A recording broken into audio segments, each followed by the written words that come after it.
वृंदावन के सतसंतन को करते प्रणाम। मेरो मन लाग्यो श्री वृंदावन धाम। मेरो मन लाग्यो श्री वृंदावन धाम। ढला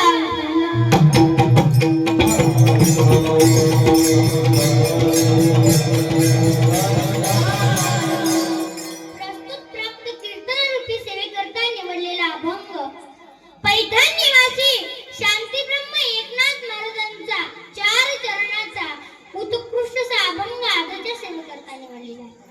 ही सेवा माझ्याकडे आली। तसेच माधव महाराज आष्टुरे हे देखील माझ्या कीर्तनाला आहेत। तसेच महेश महाराज हे देखील आहेत आणि मी तुमच्याजवळ इथं कीर्तनाला उभी आहे। हरिचंद्र महाराज हे देखील माझ्या पुढेच बसलेले आहेत आणि पांडुरंग महाराज, आम्ही 8 दिवस ज्यांच्या घरी राहिलो ते म्हणजे पांडुरंग महाराज, हे देखील पांडुरंगच महाराज आहेत।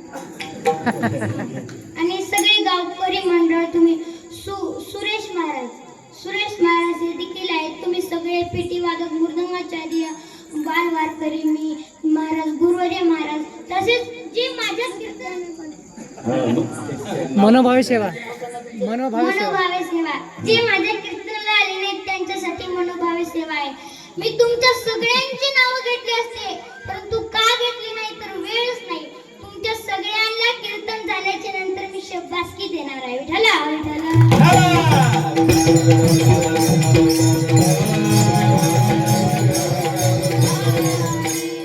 अभंगाकर होण्यापूर्वी तुम्हाला अभंगाचा अर्थ सांगते। देवा माझे मन लागो तुझे चरणी।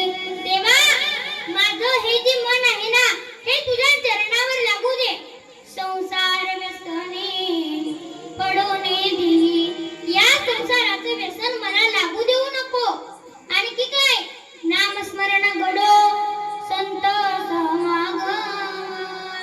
माझ्याकडनं नामस्मरण घडू दे आणि माझी संगत संतांची घडू दे। आणखी काय, मी कुठेही असताना, नामस्मरण करत असताना माझ्या मनात कुठलाही विकल्प येऊ देऊ नको। वाऊगाची भ्रम नको देवा, या पायानं तुझी पदयात्रा घडू दे आणि मुखानं राम नाम घडू दे। पायी तीर्थयात्रा मुखी राम नाम, हाची माझा सिद्धी देईल। आणखी काय, आता काहीच नको, मला काहीच पाहिजे नाही, मला काहीच मागायचं नाही। फक्त देवा तुझ्या चरणाची सेवा दे मला। आणि मागणे नाही नाही देवा, एका जनार्दनी सेवा दृढ दे।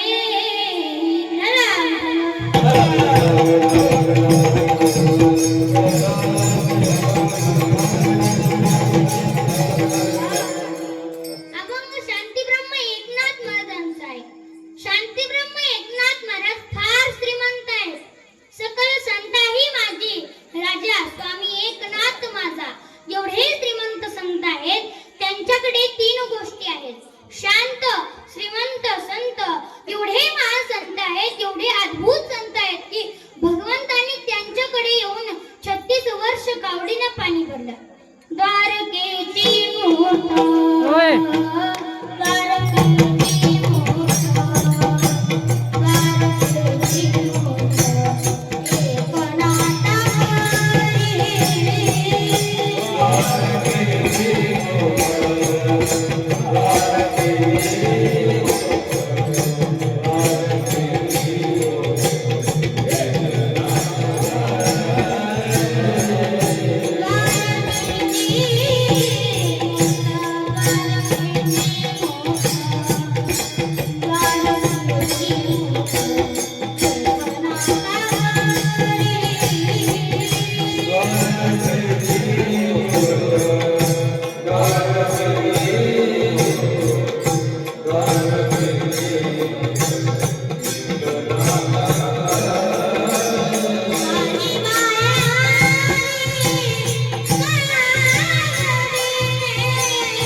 द्वारकेची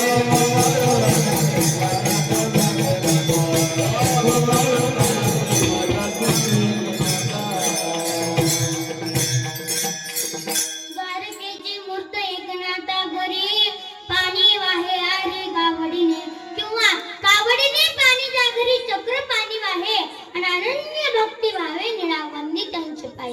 एवढे महासंत आहेत, एवढे महासंत आहेत की भगवान नाम म्हणजे एकनाथ महाराज भगवंताकडे जायचे, मंदिरामध्ये जायचे, नवल नाही मंदिरातला देव त्यांच्या घरी यायचा आणि त्यांचं घर सुद्धा मंदिर व्हायचं. आपण देवाच्या मंदिरामध्ये जातोय, काय नवल, काहीच नवल नाही. भगवंतानी आपल्याकडे आला पाहिजे, आपलं घर सुद्धा मंदिर झालं पाहिजे. तुम्ही म्हणताल आमच्याकडे कसं भगवान येईल, त्यासाठी भक्ती करावी लागेल. याच्या पुढे चालते, आपण देवाचं उचिष्ट खातो, नवल नाही तर भगवंतानी आपलं उचिष्ट खाल्लं पाहिजे. तुम्ही म्हणताल आमचं उष्ट भगवान कसं खाईल? खाईल, परंतु अंतःकरणामध्ये भाव, श्रद्धा, भक्ती ठेवा आणि भगवंताला चारा तर भगवान देखील तुमचं उष्ट खाईल. तुम्हाला कोण सांगितलं भगवान खात नाही? कोण कहते हैं भगवान खाते नहीं, बेर शब्द की जैसे खिलाते नहीं, अच्युतम केशवम कृष्ण दामोदरम राम नारायणम जानकी वल्लभम. शबरी मातेनं आधी बोर खाऊन बघितले होते, जर आंबट असले फेकून दिले, गोड असले तर रामाला दिले. रात्रंदिवसा भजन करायच्या, रामाची वाट पाहायच्या. शबरी मगन राम शबरी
खातो, नवल नाही तर त्यांना आपलं उष्ट खाल्लं पाहिजे. आपण देवासाठी रडतो, काय नवल तर भगवंतानी आपल्यासाठी रडलं पाहिजे. आपण देवाकडे काहीतरी मागतो, नवल नाही तर भगवंतानी आपल्याकडे काहीतरी मागितलं पाहिजे. तुम्ही म्हणसाल आमच्याकडे काय आहे त्याला देण्यासाठी, परंतु आम्हाला तुम्हाला भगवान मागत नाही. अशा माणसाला मागे जातो की ज्याच्या घराला दरवाजा नाही, ज्याचे लेकरं उघडी नागडी फिरत आहेत रस्त्यावर, ज्याच्या पत्नीच्या अंगावर साडी फाटकी आहे तरीही जुडू अंगावर लपेटलेली आहे. नौका चालवली तरच पोटाला खायला भेटावं अशी ज्याची अवस्था आहे भगवान त्याच्याकडे मागण्याकरता जातो. मदत मागण्यासाठी नदीच्या पलीकडे सोडतोस का? संतांनी या प्रसंगाचे वर्णन केले आहे.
आपण देवाचं भजन करतो, नवल नाही तर भगवंतानी आपलं भजन केलं पाहिजे.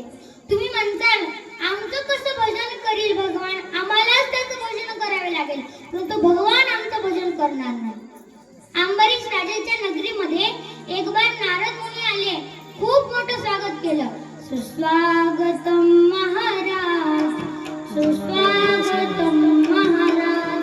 आतमध्ये आले आणि राजांनी विचारलं, गुरुजी तुमच्या हातामध्ये कधीही विणा, चिपडी, मुखामध्ये नारायण नामस्मरण राहतो, परंतु यावेळेस तुम्ही माझ्याकडे आलात, तुमच्या हातामध्ये रजिस्टर आणि एक विणा आहे. या रजिस्टरामध्ये काय आहे? तर नारद मुनी बोलत आहेत, या रजिस्टरामध्ये भगवानाचे जे भक्त आहेत ना, त्यांची नावं भगवंतांनी हाताने लिहिली आहेत. राजाला वाटलं माझं नाव याच्यामध्ये असेल. ते रजिस्टर घेतलं, पहिल्या पानापासून लास्टच्या पानापर्यंत वाचलं, तरीही राजाचं नाव नव्हतं. त्याने निघून गेले. नारद मुनी गेले. रडू लागला राजा. सगळी प्रजा दुःखी झाली. एवढा मोठा राजा होता आणि अडवाणी पायाचा भगवंताच्या मंदिराकडे गेला उन्हाळ्यामध्ये आणि गेल्याच्या नंतर काय करू लागला? झाडून काढू लागला, कचरा बाहेर फेकू लागला. का? तर भगवान त्याचं फळ तुम्हाला देईल. एक चोर होता आणि त्याच्या उन्हाळ्यामध्ये खूप चोरी केली त्याने. एवढा पैशाचा बंड झालेला होता. मंदिरामध्ये गेला. शिवलिंगाचं मंदिर होतं. सुकलेले बेलपत्राचा कचरा झालेला होता. बसायला देखील जागा नव्हती. महादेवाला भरून टाकलेलं होतं. आतमध्ये गेला, सगळा कचरा घेतला बाहेर फेकून दिला. पैसे मोजू लागला. महादेव त्याच्यावर प्रसन्न झाले आणि जीवनामध्ये त्याला कुबेर बनवलं. का? तर त्यांनी भगवंताच्या मंदिरामधला कचरा बाहेर फेकलेला होता. पुन्हा 6 महिन्याच्या नंतर नारद मुनी आले. आल्याच्या नंतर स्वागत केलं. मध्ये आले. पहिल्यांदा तुमच्या हातामध्ये हिरव्या कलरचं रजिस्टर होतं, परंतु यावेळेस लाल कलरचं आहे असं म्हणले राजांनी. तर नारद मुनी म्हणले, त्या रजिस्टरामध्ये भगवंताचे जे भक्त होते ना, त्यांचे नाव होते. या रजिस्टरामध्ये भगवान भक्तांची कोणत्या कोणत्या भक्तांची भक्ती करतो त्यांचे नाव आहे. राजा रडला नाही. राजा म्हणू लागला, मी एवढी भक्ती केली जीवनामध्ये आणि या भक्तीचा काहीच फायदा झालेला नाही आणि माझं तर नाव नसेलच, पाहायची काहीच गरज नाही. त्याला वाटलं कोणते कोणते भक्त धन्य आहेत, त्यांची भक्ती भगवान करतो. पहावं म्हणलं. वही उघडण्याच्या आधी डोळे बंद केले आणि भगवंताचं स्वरूप समोर आणलं. पहिलं कान उघडलं तर राजा अंबरीश राजाचं नाव होतं. का? तर त्यांनी भक्ती केलेली होती, भजन केलेलं होतं आणि भगवान त्यांचं भजन करतो. वृंदावनामध्ये अशी एक महिला आहे जी भगवंताचं भजन करते, नवल नाही, भगवान तिचं भजन करतायत. एवढं अधिक प्रेम भगवंतावर केलं, एवढं प्रेम केलं की त्या प्रेमामुळे कृष्ण प्रेम जगाला कळलं.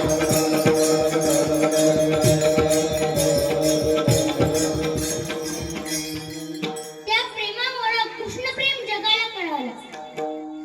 एवढं अधिक प्रेम केलं. तिचं नाव मी तुम्हाला विचारणार आहे. 2 अक्षरी तिचं नाव आहे. उकार मात्र काहीच नाही, फक्त 2 कानी आहेत. बरसाना तिचं गाव आहे. तिचं नाव काय आहे? राधा. मागालचे लोक म्हणतायत राजा. इकडची सांगा आता. राधा. काय हुशार आहेत तुम्ही. तिचं नाव राधा आहे. ती राधा राणी भगवंताशी लग्न न करता भगवंताची पटराणी झाली. बिना परिणे के ओ प्रेम की पूजा रंगकाना की पटरानी हो गई, काना की पटरानी हो गई. ती राधा राणी भगवंताचं भजन करते, नवल नाही भगवान तिचं भजन करताय. त्या जर कानाला राधा जुळवलं नाही तर ते अर्थ पडतं. श्याम राधे को ना कहता, कहते राधे श्याम. जन्म जन्म के भाग जगाते एक राधा का नाम. राधा के बिना श्याम राधा,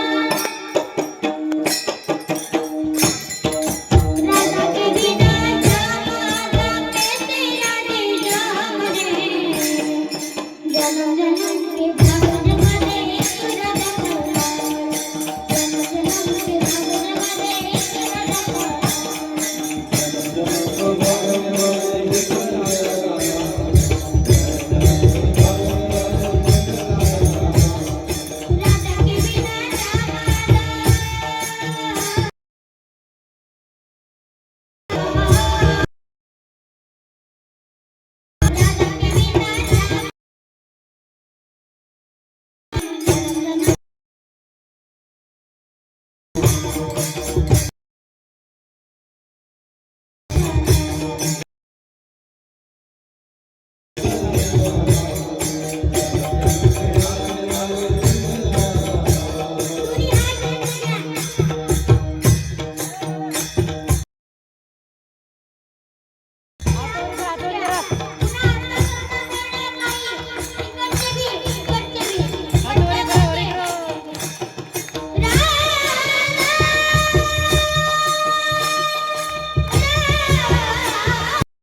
कपड्याचं दुकानदार होतं त्यांचं, आणि ते माझ्या कीर्तनातच येत नव्हता. आला आणि माझ्या जवळ बसला.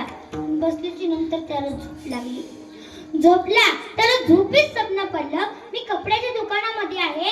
सगळा भाव ते ठरलेला आहे, फक्त 5 मीटर कापून द्यायचा आहे. त्याला झोपीमध्ये काही सापडले नाही, फक्त माझं धोतरच होता. तेवढंच फाडून टाकलं, काहीच नाही म्हणलं.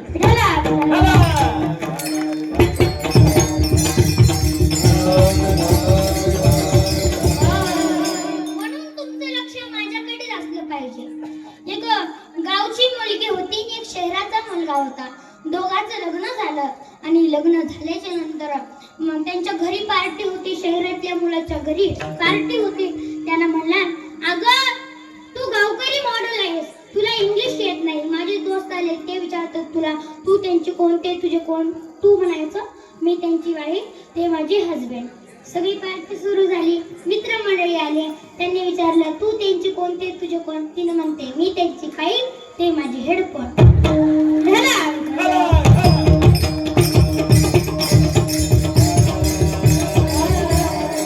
तुम्ही झोपेतून उठावं याच्याकरता सांगितलं. आता झोपू नका, नसतर मी बी इथंच खाली पडत. तुमच्या झोपीमुळं कुणी झोपू नका. कुठे चालू होतं? बोला. म्हणजे तुमच्या कीर्तनात लक्षात नव्हतं, तुम्ही सगळे झोपलेले होते. तर राधा भगवंताचं भजन करते, नवल नाही तर भगवान तिचं भजन करतायत. असं जे सगळं नाथ महाराजांच्या जीवनामध्ये आहे. नाथ महाराज भगवंताकडे जातात, नवल नाही भगवान त्यांच्याकडे येतो. नाथ महाराज भगवंतासाठी रडतात, नवल नाही भगवान त्यांच्यासाठी रडतो. नाथ महाराज भगवंताचं उच्चिष्ट खातायत, नवल नाही भगवान त्यांचं उच्चिष्ट खातो. नाथ महाराज भगवंताकडे काहीतरी मागत आहेत, नवल नाही भगवंतांनी त्यांच्याकडे मागितलं. नाथ महाराज भगवंताचं भजन करतायत, नवल नाही भगवान त्यांचं भजन करतो. ही नाथ महाराजांची भक्ती नाही, भक्तीची पराकाष्ठा आहे.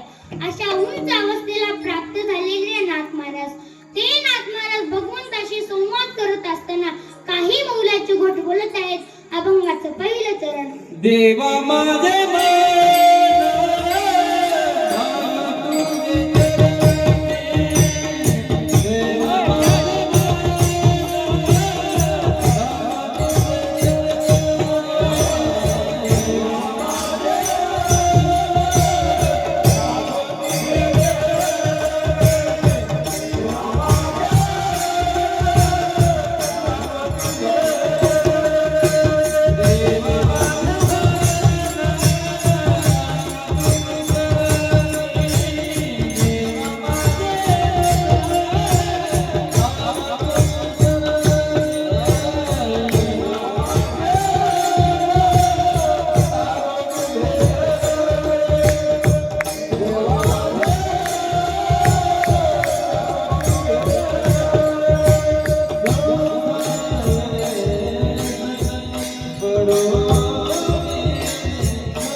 पडल्याशिवाय राहत नाही.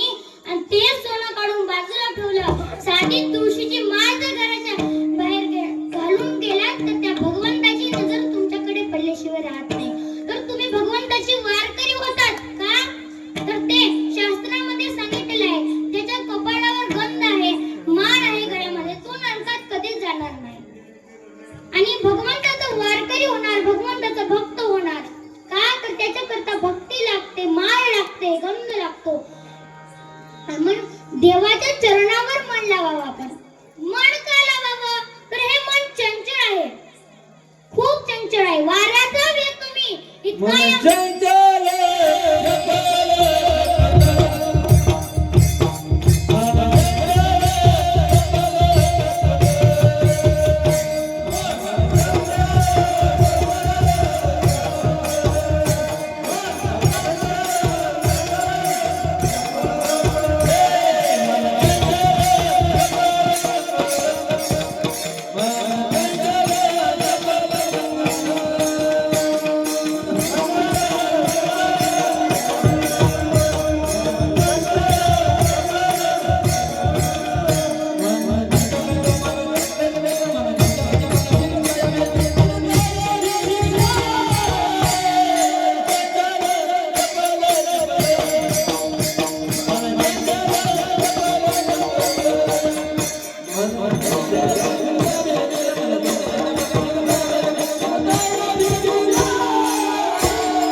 मध्ये भूत संचारो यद्वा तद्वा भविष्यते. मर्कटस्य सगळ्यांना माहिती आहे का? बोलत चला. मर्कटस्य म्हणजे माकड. त्या माकडाला जर तुम्ही समाधी लावून म्हणलात ते लावल का? नाक खाजवल, दात दाखवल, या फांदीहून त्या फांदीवर या गरावून, त्या फांदीहून त्या फांदीवर या जडावून त्या जडावर. माकड समाधी लावू शकत नाही. फार चंचल माकड आहे. त्या जर माकडाला सुरा म्हणजे मदिरा म्हणजे दारू जर त्या माकडाला दिला तर ते माकड किती उड्या मारेल? माणसाहून अंदाज काढायचा. माणसं का थोड्या उड्या मारतात का? मर्कटस्य सुरापानो. माकड फार चंचल आहे.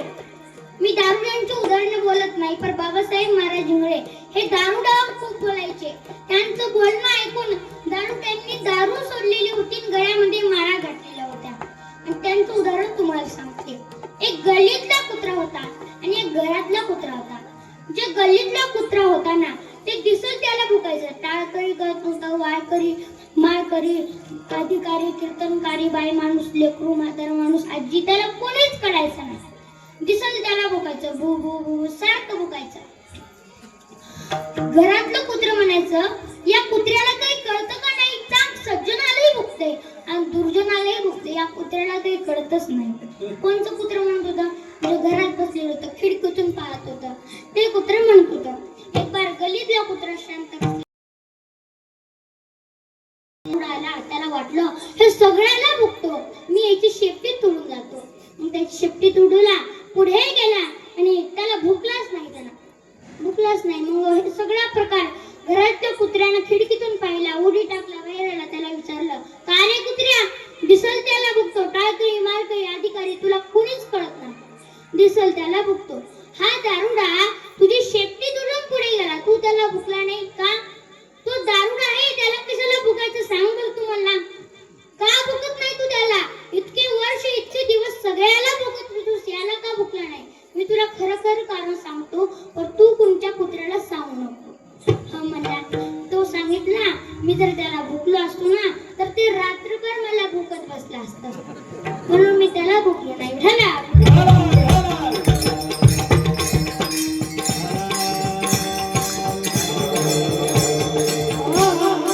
हे पण फार चंचल आहे. आता पहा, एक दारुडा भाकर पिऊन घरात आला. बायको शिवाय तर दुसरं कोणीच ऐकायचं नाही. बायकोला म्हणला, नशा चढल्याच्या नंतर म्हणाला, अगं, मी जर गावचा सरपंच झालो असतो ना, सारा गाव बदलला असतं. मी जर आमदार झालो असतो ना, सारा तालुका बदलला असता. मी जर मुख्यमंत्री झालो असतो तर राज्य बदललं असतं आणि देशाचा जर पंतप्रधान झालो असतो तर सारा देश बदलला असता. तिने म्हणते, अहो मालक तुमच्या कर्तृत्वावर मला पूर्ण विश्वास आहे. कोण म्हणते? तिनं.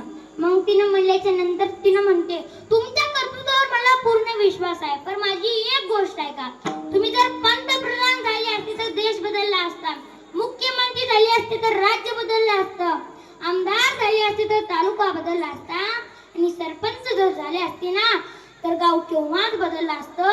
पण मालक, माझी एक गोष्ट आहे का, तुम्हाला एवढी नशा चढली आहे, एवढी नशा चढलेली आहे, नशेमध्ये तुम्ही धोतर समजून माझा फडका घातला, ते अधोगर बदला. पण आपण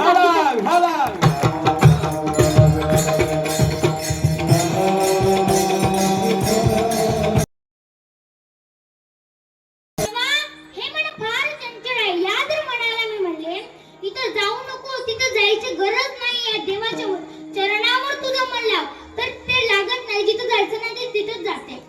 कागज के दो पंख लेके उड़ा चला जाए रे, जहाँ नहीं जाना है वही चला जाए रे, उम्र का ये ताना बाना समझ ना आए रे, जुबां पे जो मोह माया नमक लगाए रे, इनके नमक लगाए लगाए ईशा भगवान.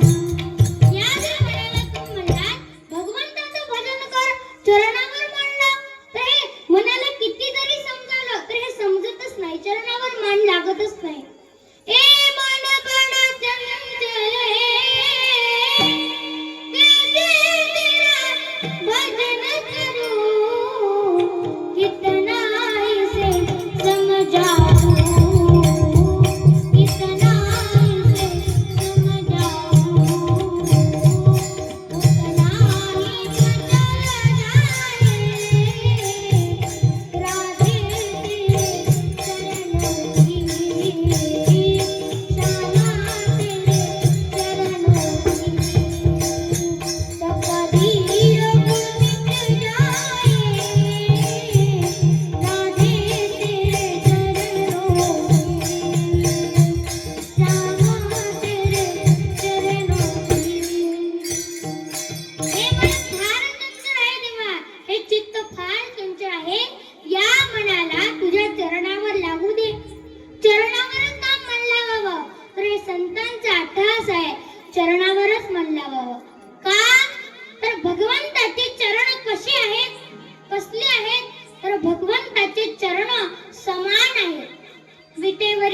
त्याची पाऊले समान आणि नजर कशी आहे सरळ आहे समचरण दृष्टी विठेवरी साजिरी ते माझी हरी वृत्ती राहो उठला उठल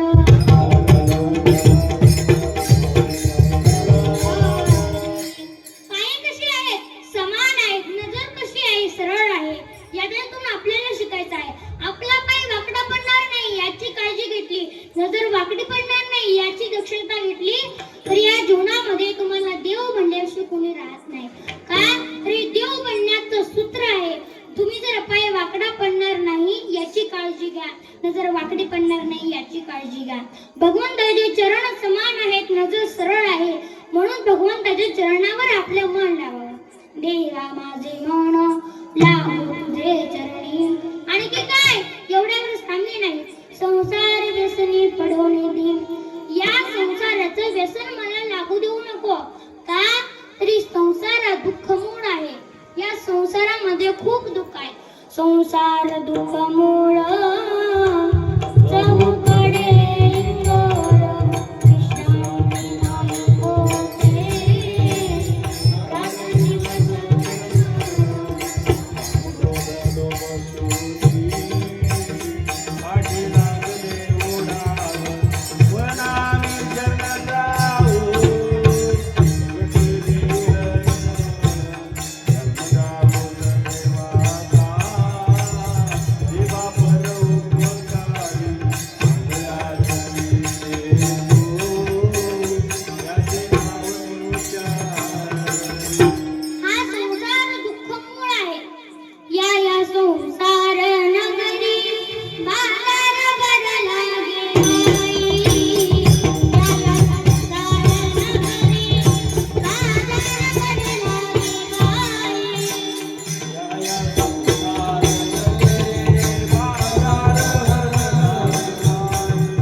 या संसारामध्ये एक प्रकारचे दुःख नाही अनेक दुःखे सांगू मी किती सकल संसाराची स्थिती ढला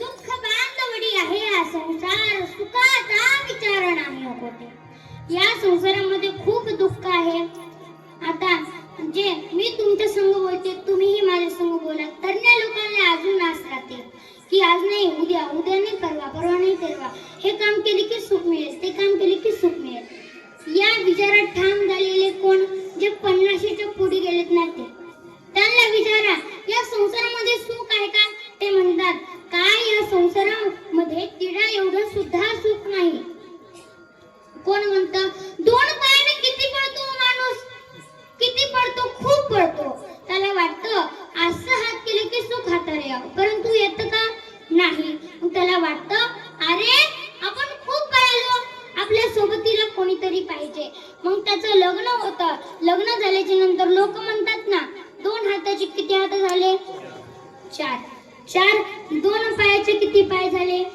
चार पायाचं काय असतं तुम्हाला माहित आहे घरी जाऊन अभ्यास करायची काही गरज नाही गाढव किती काम करतो गाढवच म्हणूया 4 पाय किशाला गाढव किती काम करतो खूप काम करतो परंतु सुख येतं का नाही त्याला वाटतं खूप पळालो एक संतान पाहिजे आपल्याला मग त्याला पहिली संतान होते मग किती पाय होता 6 पायाचं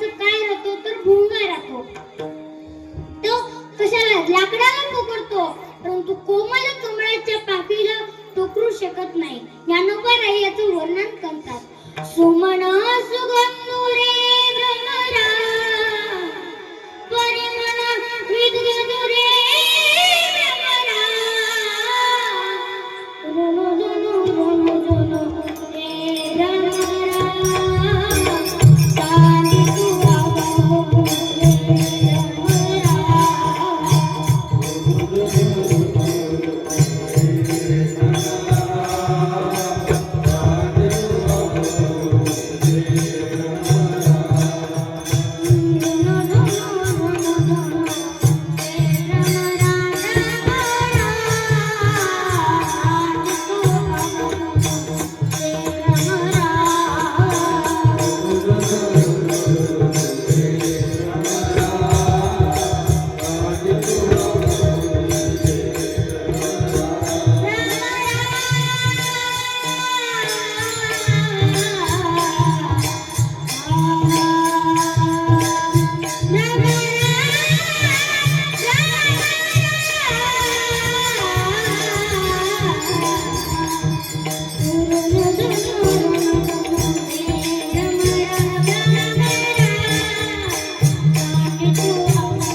संसाराच्या आधी जे सुख राहतं तुमच्याकडे ते संसार झाल्याच्या नंतर राहतं का हो?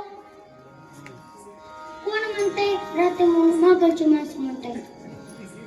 आता तरुण वयामध्ये म्हणजे तुम्ही लहान असताना 1.5 वर्षाची असताना लोक तुम्हाला बघितले की तुमची पप्पी घेत आहेत आणि ते जर लेकरू 80 वर्षाचं झालं तर कोणी त्याची पप्पी घेईल का?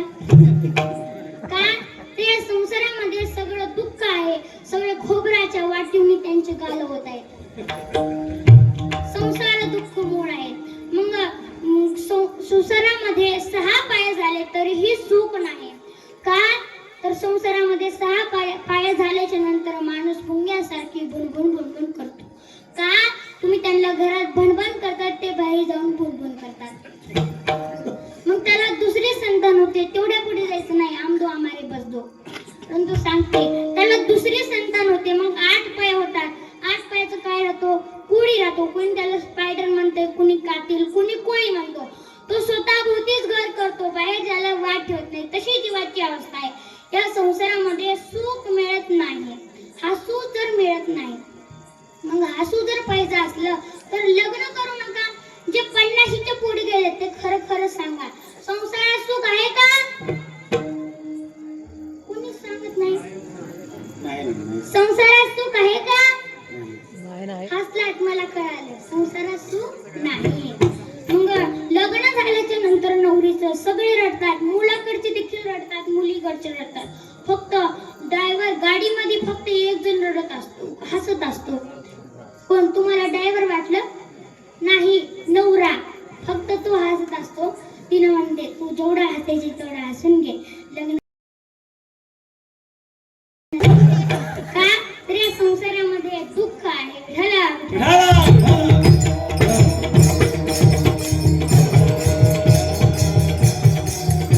संसार व्यसनी पडवणारी एवढ्यावर थांबले नाही. आणखी काय नामस्मरण. नामस्मरण घाले संत सभा.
स्पर्श मीराबाईला झाला तर मीराबाईच्या अंगावर कोड उठल का नाही, एवढ्या सुंदर आहे त्या भक्तीचं तेज आहे.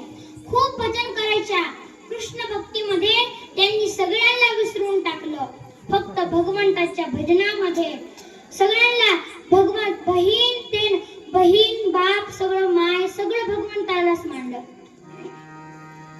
कृष्ण माझी माता, कृष्ण माझा पिता, बहीण बंधू चुलता, कृष्ण माझा बहीण बंधू चुलता, कृष्ण माझा, कृष्ण माझे गुरु, कृष्ण माझे दारू, कृष्ण माझे गुरु, कृष्ण माझे दारू. सगळी नाट्य भगवंतासंग जोडली. रात्र दिवस त्यांचं भजन चालू आहे. जय जय राधा रमण हरी बोल. जय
नाचू लागल्या. बघ घुंगरू बांध मीरा नाच रे, बघ घुंगरू, बघ घुंगरू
भगवंतांनी पेरलेलं होतं. हे आत्मा जो श्याम का दर्शन किया करे, हे जो प्रभु दर्शने वंदन किया करे, बेटा जो रहे देख बातों में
आताच घेतले. मी तुम्हाला उठून नाचा म्हणत होते, कोणीच नाचलं नाही. त्यांना वाटलं की मी जर उठले तर बंटीचे बाबा काय म्हणतील, आणि तरुण माणसाला वाटलं आम्ही जर उठलो तर बंटीच्या मायला काय वाटलं, म्हातारा कसं वेड झालं काय. कोणीच उठलं नाही. विठला विठला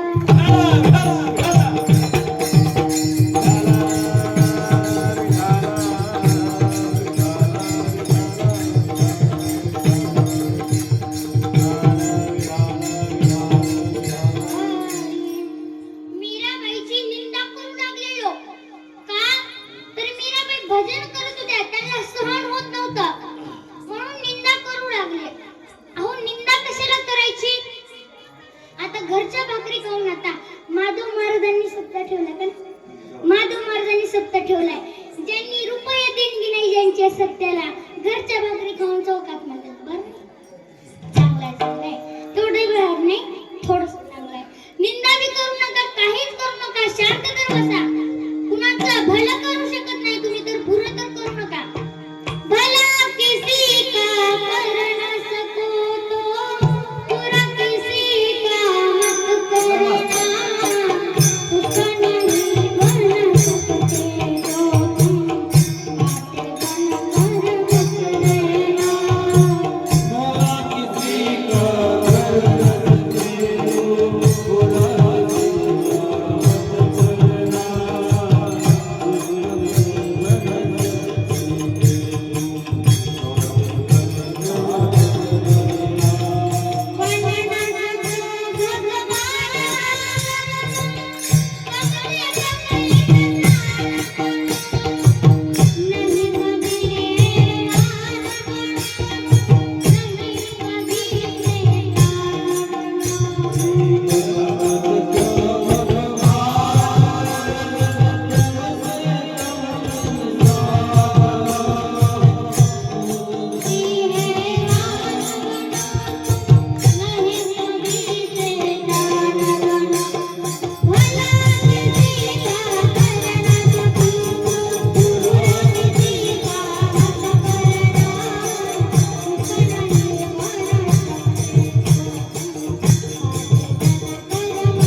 प्रेम करायची. फक्त मीरा म्हणायची मी दर्शनासाठी तर मिळते आणि राधा मुख पायासाठी. एक राधा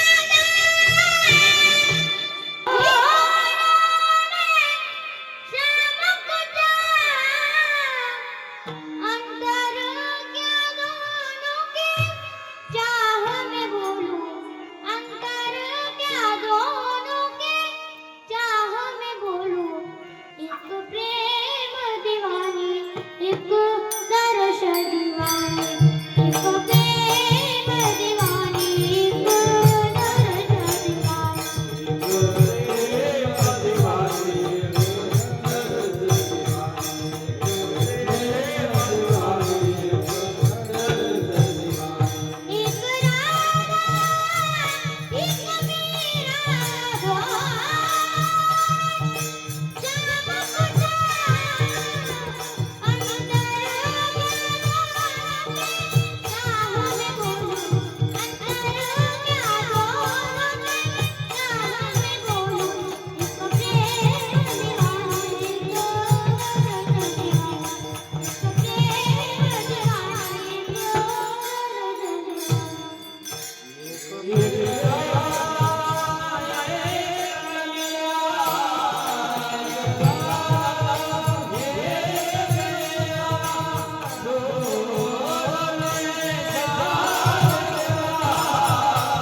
एवढा सुंदर आहेस तू, एवढा सुंदर आहेस. आमच्या जर समोर आलोस ना तर आम्ही सुधबुध विसरून जातो. मैं तो सुध-बुध कोई तेरे प्यार में सब कुछ भूल गए तेरे संसार में. ज्योत जला ले, प्रीत लगा ले,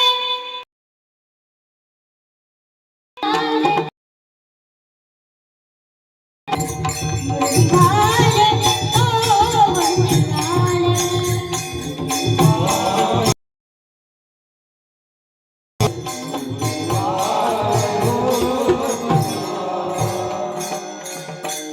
अरे भगवंता, आम्ही जर स्वयंपाक करालो आणि स्वयंपाक करत असताना आमचे लाकडं तू जर बंसी वाजवलीस ना तर ते लाकडं देखील ओले होत आहे. आणि तू जर झाडाखाली बसून बंसी वाजवतोस तर कोण बंसी वाजवू नको. आहा रे सावरिया, कशी वाजवली वाजवली मुरली.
खव्याचा पेढा होता.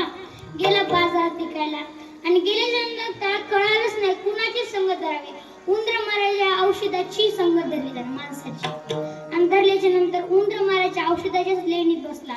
म्हणला या या ओरिजिनल पेढे, खव्याचे पेढे, इथंच कोणी तर झोपीत लुटून यायचं. पर म्हणाला त्यांना आणि म्हणायच्या नंतर बाजूचं म्हणायचं खालं की मरतंय, खालं की मरतंय. का तर संगत तशी धरली होती, तशीच संगत धरू नका, संतांची धरा. संतांची जर संगत धरली तर संत आपल्याला मार्ग दावतात, कुठं चालायची कुठं नाही. संतांची संगती मनोमार्ग गती, अकरा वार शिरपती येणे कंदे ढला विढला.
सांगितलं त्याच्या आधी आपण भजन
घसा नीट करून घ्या.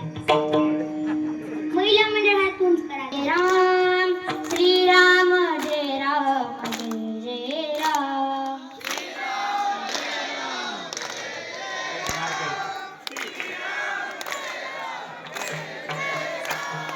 श्रीराम जय राम जय जय राम. राम जय राम जय जय राम.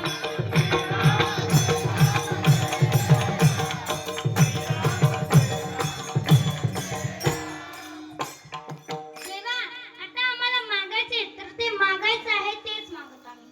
जेव्हा लंकेवर सीता मातेला हनुमंतजी घेऊन आले तेव्हा सगळे अयोध्याकर गेल्याच्या नंतर रामप्रभू सगळ्यांना उपहार देत होते भक्तीचा आणि दिल्याच्या नंतर हनुमंतरायाला दिलेच नाहीत. का तर एवढी श्रेष्ठ भक्ती केली होती त्यांच्याकडे त्यांना देण्यासाठी काहीच नव्हतं. सीता मातेला राग आला. सीता माता मनातल्या मनात म्हणू लागली, रामप्रभूने त्यांना काही दिलं नाही, मी तर काहीतरी देते. रामप्रभूने मोतीचा हार सीता मातेला दिलेला होता, तेच हार हनुमंतरायाला दिला. हनुमंतराय झाडावर गेले आणि गेल्याच्या नंतर हार फोडू लागले आणि त्याच्यात पाहू लागले आणि खाली फेकू लागले. सगळे एक एक करून सगळे मणी पार झाली आणि सगळं हे प्रकार सीता मातेने पाहिला आणि म्हणू लागली, अहो हनुमानजी, तुमच्या प्रभूने रामप्रभूने ते मला हार दिलेला होता आणि ते हार तुम्ही फोडून टाकला का? तर हनुमंतराय म्हणत आहेत की ज्या वस्तूमध्ये माझे श्रीराम प्रभू नाही ती वस्तू माझ्यासाठी काहीच अनमोल नाही. असं म्हणल्याच्या नंतर काय म्हणले लक्ष्मणजी म्हणले की वस्तूमध्ये कुठे रामप्रभू असतात का?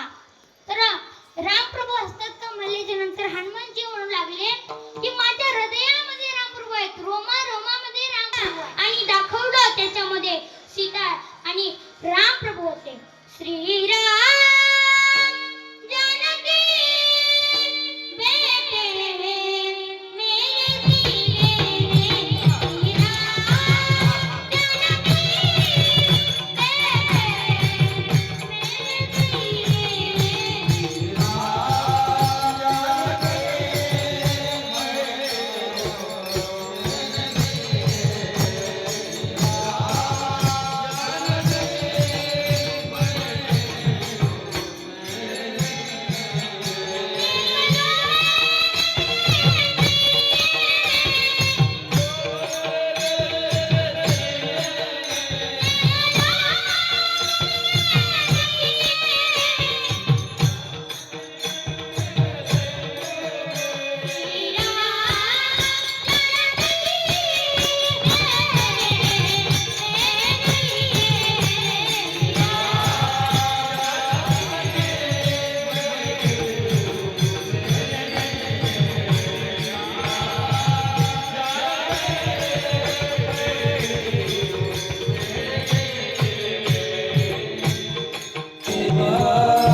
वेळ संपलेला आहे तरी जाता जाता 5 मिनिटं घेते. जीवनामध्ये कोण आणतं आपल्याला तर आई आणते. चालायला शिकवते, बोलायला शिकवते. आई आपल्या घरामधील पवित्र तुळस असते. आई आपल्याला जन्म देते. आई एक छोटंसं कुटुंब होतं. त्या कुटुंबामध्ये छोटासा मुलगा होता आणि आई दररोज जल्दी उठायची, रात्री उशिरा झोपायची. आणि एक दिवस असा गेला की आई उठलीच नाही. आई झोपलेली आहे. मुलगा कधी हाताला हलवतो, पायाला हलवतो. अगं आई उठ, मला शाळेला जायचं आहे, मला आंघोळ घाल, माझा डब्बा पॅक कर, मला शाळेला जायचं आहे ग आई उठ. आई उठत नाही. मुलगा रडतो, मानेला हलवतो, पोटाला हलवतो, हाताला कधी पायाला.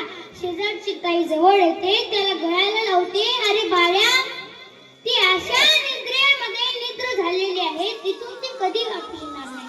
देवापाशी गेलेली आहे तिनं, आता कधीच उठणार नाही. माझी आई कधीच उठणार नाही. अगं आई, मी जीवनभर तू असताना मी तुझी किंमत केली नाही आणि आता तू गेली तर मी रडतो. तिनं म्हणते, बाळा तू रडू नको. मी जिवंत असताना तू मला खायला पेढा आणून दिला नाही. मला कितीतरी आजार आलेला होता, मला तू गोळी आणून दिली नाही आणि आता मी मेले तर तू रडतोस. घसा बसून घेऊ नको रे, रडू नको. विसरण्याच्या टप्प्यावरती धन्य तू गमाते, सर्व संपूर्ण फक्त राहते आई तुझे नाते, आई तुझे नाते. झोपलं तुझं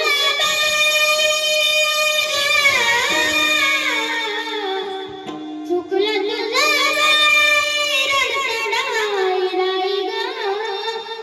रडत डाई डाई गाईल माझी आई ग, तू येईन माझी आई ग, येईन माझी आई ग, तू येईन माझी आई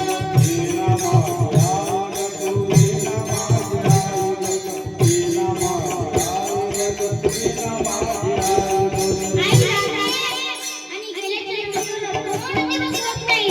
तसेच बापानं दुसरी आई आणतो आणि आणल्याच्या नंतर आई त्याला खूप काम लावते, झाडून काढायला लावते, धुणं धुवायला लावते, भांडे घासायला लावते आणि मुलाला म्हणते, अरे बाळा, आता माझी साडी तू इस्त्री कर, प्रेस कर, मला मोठ्या फंक्शन मध्ये जायचं आहे. बाळा म्हणतो, अगं आई, मला साडी प्रेस करता येत नाही ग. तिने म्हणते, बाळा, तुला काम करायचं नाही म्हणून तू नाटक करतोस का रे? तर अगं खरंच आहे, मला येत नाही. आई निघून जाते. प्रेस करायला करतो मुलगा आणि केल्याच्या नंतर पिंट्या येतो आणि म्हणतो, बाळ्या, अरे बाळ्या, तुला कळतं का नाही, तुझा होमवर्क शिकायचे. तशीच साडीवर तशीच प्रेस इस्त्री ठेवतो आणि निघून जातो. वही द्यायला निघून जातो, परंतु साडी जळून जाते आणि जळलेला वास त्या आईच्या नाकापर्यंत जातो आणि गेल्याच्या नंतर आईच्या नाकापर्यंत जातो. आई रागाच्या भरामध्ये पिंट्याच्या घरी येते, बाळाच्या घरी येते आणि बाळाला खूप मारते. एवढं मारते आणि मुलाच्या अंगावर बनियल टी शर्ट नसतो, खाली कापणते कमरेतून आणि गरम इस्त्री घेते, कच विना पाठ येतो आणि मुलगा फोटोपाशी जातो. खूप रडतो मुलगा. अगं आई, माझं काय चुकलं होतं? तू माझ्या छोट्याशा बाळाला तू निघून गेलीस सोडून. काय चुकलं होतं? भगवंता, तू तर खूप दयाळू आहेस म्हणे. आणि तुला काय झालं? माझी आई घेऊन गेलीस तू. माझ्या आईला वापस धाड रे. जीवनामध्ये आई जेवढेपर्यंत आहे तेवढेपर्यंत आईची किंमत करायला शिका.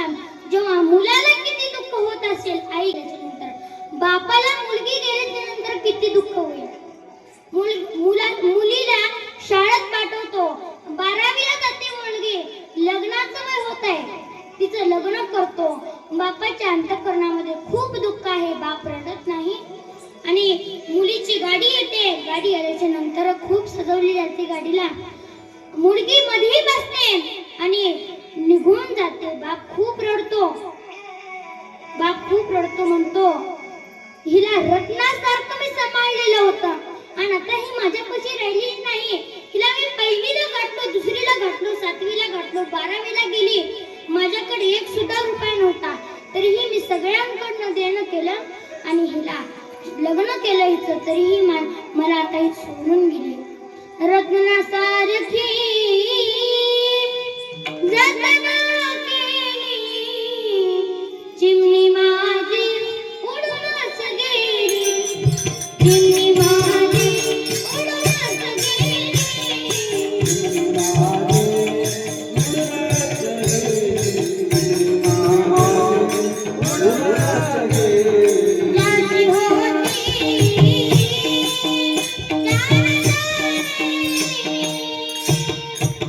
ज्याची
हरिचंद्र महाराज आहेत, पिटीवाले काका आहेत, तसेच सगळेजण मंडळी आहेत ते देखील काका आहेत. मृदंगाचार्य दिदी आहे, गुरुवार तानाजी महाराज आहेत. सगळ्यांची नाव घेते, अभंगाला मी सेवा देते. ज्ञानेश्वर माऊली, ज्ञानराज माऊली, ज्ञानेश्वर माऊली, ज्ञानराज माऊली, संत ज्ञानेश्वर माऊली, ज्ञानराज माऊली. तुकाराम, तुकाराम, तुकाराम, तुकाराम, तुकाराम, तुकाराम. आणि विशेष तर माईक सिस्टम, मला त्यांना म्हणायचीच गरज लागली नाही. म्हणताना ते आवाज सोडत होते. मोठ्याची बायको गेली, कापस काढायला नेली. काय अर्थ आहे त्याच्यामध्ये? खूप छान माईक सिस्टम आहे, त्यांचे देखील धन्यवाद.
देवा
वाव